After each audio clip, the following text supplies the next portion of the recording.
Exchange के लिए अच्छा जुमला क्या है सर? लेन देन, कुछ लेना और कुछ देना। तो आओ ये देखते हैं इधर कहाँ से एक्सचेंज आ रहा है।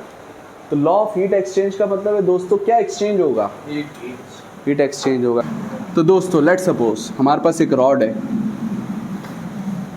वही रॉड के एक कोने पे अगर हम हीट दें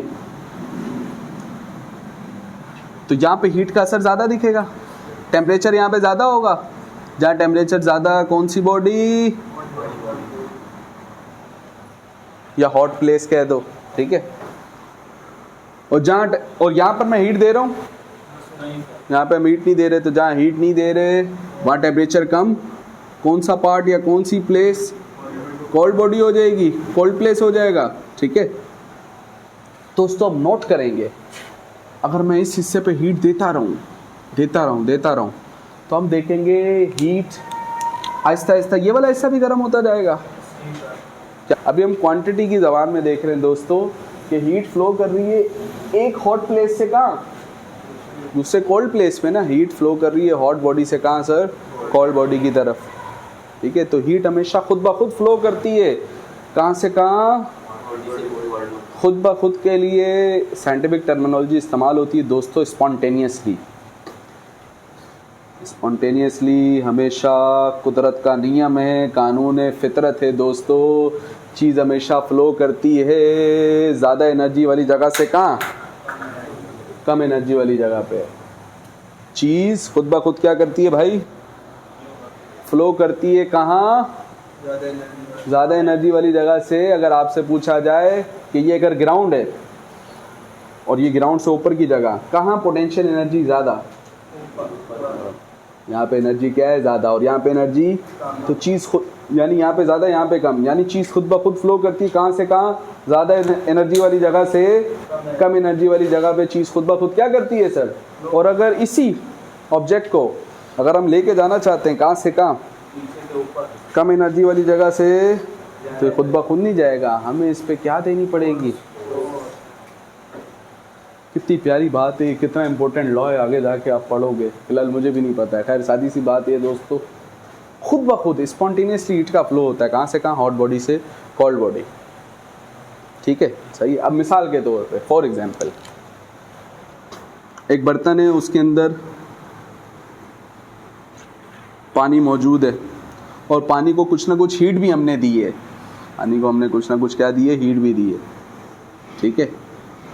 तो ये पानी के पास हीट ज़्यादा है। अच्छा एक बात हो रहा, ये जो हम किसी को भी हॉट या कोल्ड कहते हैं ना, हकीकत में वो हॉट या कोल्ड नहीं होता है। हो सकता है एक ही बॉडी एक वक्त में हॉट भी हो और कोल्ड भी हो, है। तुम तो नहीं कहे सर आप, इसलिए बता रहा हूँ, सुन लो मेरी बात। जब हम किसी भी चीज़ को दोस्तों हॉट बॉडी कह रहे होंगे तो जिसके मुकाबले में कह रहे होंगे उसके मुकाबले में उसके पास हीट क्या होगी? ज़्यादा, इसलिए हम उसको क्या कह रहे हैं? Hot body. उसी बॉडी को अगर हम कोल्ड बॉडी कह रहे होंगे तो क्यों कह रहे होंगे? जिस किसी बॉडी से उसका मवाजना कर रहे होंगे उसके मुकाबले में उसके पास हीट क्या होगी? इस टर्मिनोलॉजी के हिसाब से हॉट और कोल्ड कहते हैं, ठीक हो गया? ओके। तो दोस्तों अभी मैं इसको नहीं कह रहा हूँ, देखो मैं देने लगा नाम ना, तो मेरे जहन में आया किसके मुकाबले में, वो तो मैं अभी लाया ही नहीं हूँ, तो इसलिए मेरे जहन ने बोला डायरेक्ट नहीं बोलना है। तो फॉर एग्जांपल मेरे पास एक बॉल है दोस्तों, एक आयरन बॉल है, इसको मैंने हीट नहीं दी, ये माहौल में मौजूद है। माहौल में पानी भी मौजूद था लेकिन फ्लेम के ज़रिए हमने इसे क्या दी? तो अब हमें वाज़े तौर पे दिख रहा है कि इस पानी के पास हीट ज़्यादा है as compare to iron ball, ऐसा ही है। तो पानी कौन सी बॉडी बन गया? हॉट बॉडी बन गया, ठीक है। अब मैंने हीट इधर से देना बंद कर दी, लेकिन फ़िलहाल भी इसके पास क्वांटिटी ऑफ हीट क्या है सर? है, इसके मुकाबले में क्या है? ज़्यादा है, यानी इसका टेम्परेचर भी क्या है? ज़्यादा है। दो चीज़ें मैं एक साथ पढ़ा रहा हूँ इसलिए दोनों पे गौर करना है। ये आयरन बॉल है, ये डिप करेगी जाके जब इसके अंदर, तो फिर ये आयरन बॉल भी गर्म होना शुरू हो जाएगी। बड़ी मुश्किल बात बताई आपने हमें भी दिख रहा है सर ये कौन सी बॉडी है? Hot body. और ये जब इसके अंदर जाएगा तो ये भी क्या होना शुरू हो जाएगा? वजह क्योंकि इसके पास भाई ये गर्म हो रहा है, इसका मतलब इसके पास हीट पहुंची कहाँ से? सादिकाबाद से पहुंची है, नीचे बंद हो गया है, नीचे भी बंद हो गया है। वो मैंने शुरू में मैं ये कह रहा हूँ दोस्तों, जब ये यहाँ पर आया ना तो इस आयरन बॉल को हीट किससे मिली? पानी से मिली। अब चूंकि ये इतना गर्म नहीं था तो ये कौन सी बॉडी? Cold body. और ये तो दोस्तों हीट फ्लो होगी हॉट से कोल्ड, हीट फ्लो हो रही है हॉट से होती जा रही है, होती जा रही है, होती जा रही है, होती जा रही है। कब तक होती रहेगी?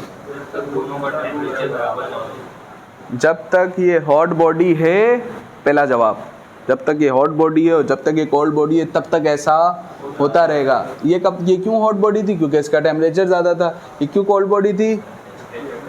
तो सर अब हो ये रहा है कि हॉट बॉडी हीट जब निकालती जा रही है तो जब एक जगह से जा रही है तो दूसरी जगह आ रही है, एक जगह से तो दूसरी जगह। तो यहाँ से हीट अगर जा रही है तो इसके पास आ रही है, यानी इसके पास हीट कम होती जा रही है, यानी इसका टेम्परेचर कम हो रहा है। और इसके पास हीट आ रही है तो इसका टेम्परेचर। अच्छा, ऐसा नहीं होता है, इसको ये भी नहीं सोचना कि इधर से 5 डिग्री कम हुआ तो इसका 5 डिग्री बढ़ जाएगा, ऐसा नहीं होता है। टेम्परेचर बढ़ते हुए बहुत सारे फैक्टर देखने पड़ेंगे आप। हाँ तो दोस्तों मैं ये बता रहा था कि ये हीट क्या करता रहेगा? ये लॉस करता रहेगा और ये गेन करता रहेगा। ये कितनी गेन करेगा? ये कितनी लॉस करेगा? यही है law of heat exchange. Heat loss by hot body किसके बराबर होता है? और अगला अगर आपसे कोई बात पूछे ये लॉस और गेन कब तक चलता रहेगा? जब तक इनका टेम्परेचर बराबर। क्योंकि जब टेम्परेचर बराबर हो जाएगा तो दोनों, ऐसा क्यों होगा सर? क्योंकि जब टेम्परेचर बराबर हो जाएगा तो दोनों एक लेवल ऑफ टेम्परेचर पे आ जाएंगे। ये हॉट बॉडी इसलिए थी इसका टेम्परेचर ज़्यादा था, ये कोल्ड बॉडी इसलिए थी इसका टेम्परेचर कम था। जब दोनों के दरमियान का टेम्परेचर क्या हो जाएगा सर? बराबर हो जाएगा। तो डिफरेंस ऑफ टेम्परेचर क्या हो जाएगा? ज़ीरो।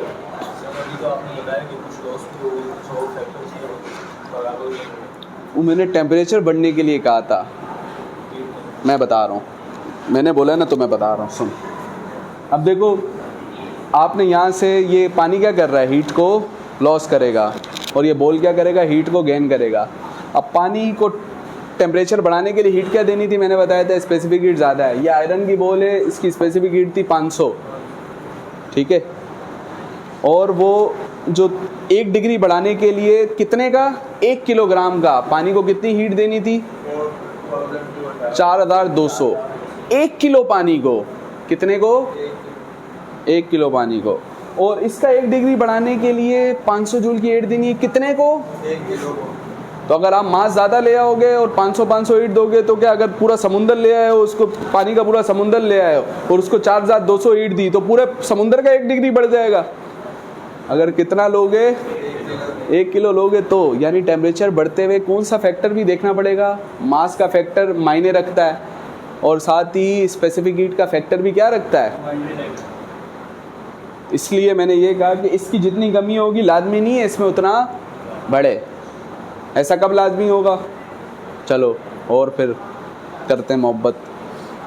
ऐसा कब लाजमी होगा? जब दोनों मटेरियल की स्पेसिफिक हीट भी सेम हो और दोनों का मास भी सेम हो, फिर दोनों का जो जितना इसके टेम्परेचर में कमी होगी। और जो तीसरी बात है वो सेम बात, हीट लॉस भी सराउंडिंग में कुछ भी नहीं हो रहा, ऐसा भी प्रैक्टिकली मुमकिन।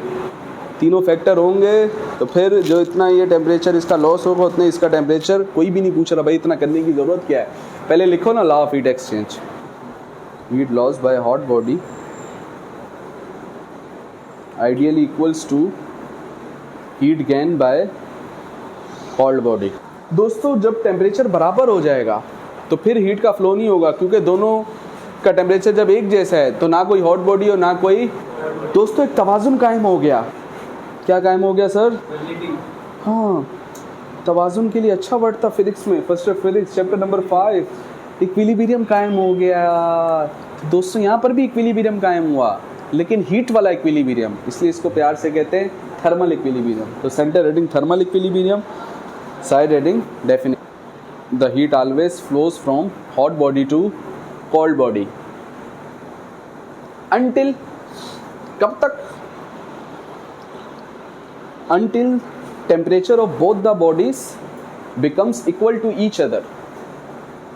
Until temperature of both the bodies become equal to, this condition is known as thermal equilibrium. Side heading note की लगाएं और एक जुमला लिख लें। जब बॉडी थर्मल इक्विलिब्रियम में हो तो क्या नहीं होता है? एग्जाम की एमसीक्यू है ये। हीट एक्सचेंज नहीं होता है, यानी हीट का फ्लो नहीं होता है। At thermal equilibrium